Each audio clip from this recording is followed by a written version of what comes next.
আমার বাপ মা আমার যতটুকু ভালোবাসে না তার চেয়ে বেশি ভালোবাসছে ওই আমাকে। ওই আমাকে স্বার্থ ছাড়া ভালোবাসছে। ভালোবাসা তো ফেক না, মায়াটা ফেক। ভালোবাসলে না ভালোবেসে থাকা যায়, মায়াটা পড়লে তার মায়া ছাড়া থাকা যায় না। রিলেশন কয় মাস ছিল? রিলেশন আমাদের 4 বছর। রিলেশনের প্রথম দিনটা কেমন ছিল? প্রথম দিনও আমার সাথে দেখা করতে আসলে আমি নার্ভাস ফিল আসতাম, আমার লগে দেখা করতে নার্ভাস ফিল আসতাম। ভাই আমার তো কোনো অভ্যাস ছিল না, ওই আমার লাইফের ফার্স্ট লাভ, আমি ওর লাইফের ফার্স্ট লাভ। ভাবির চোখের দিকে তাকালে আপনার কি মনে হয়? এক অদ্ভুত মায়া কাজ করে।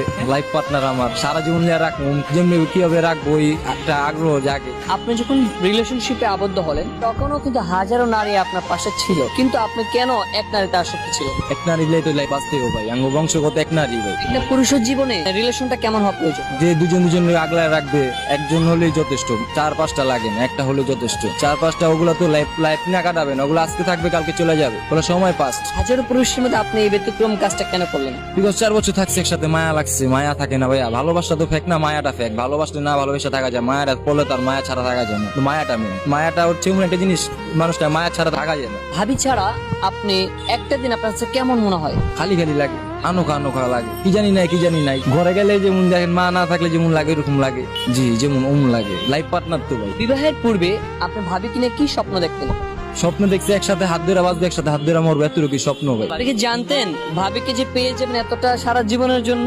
ভাই পাইছি তো অনেক কষ্টের মাধ্যমে, সহজে আর সবকিছু দেয় না। আপনার এই সফলতার পিছনে, ভাবিকে পাওয়ার পিছনে জার্নিটা কেমন ছিল? মানুষ সত্যি আল্লাহ সব সহজ করে দেয়, সব সহজ করে দেয়। বাধা বহুত বাদে আসলো, ওর ফ্যামিলি বাদ আসলো, আমার ফ্যামিলি বাদ আসলো, পরে আমার ফ্যামিলিও মানছে, ওর ফ্যামিলিও মানছে। ও ফ্যামিলির মানেছে, আমি আমার ফ্যামিলির মানেছি, একসাথে থাকছি, বুঝছে ও তো দুজনে ছাড়া অসম্পূর্ণ, যে এই জন্য আল্লাহ দুজনে কাবিন করছে। বিবাহিত পুরুষের জীবনের সেরা মুহূর্ত কোনটা? মুহূর্ত তো ভাই আঙ্গ জীবনে বহুত, সব দিনই মুহূর্ত খুশির দিন। একটা মুহূর্ত হচ্ছে ওকে আমি যেদিনকে কাবিন করার নিয়ে আসছি, ওইদিনকে আমার সবচেয়ে খুশির দিন ছিল। জি আমার বাসা যেদিন ওকে নিয়ে আসছি, ওইদিনকে আমি সবচেয়ে খুশির দিন। যখন ভাবি কান্না করেছিল তখন আপনি কি বলেছিলেন? আস্তে আসছে আমার সাথে। ও কান্না করবে কেন? ও বাঁচবে মরবে একসাথে, তো ও কান্না করবে। ভাবি আপনি কান্না করেননি কেন অন্য 10টা মেয়ের মতো?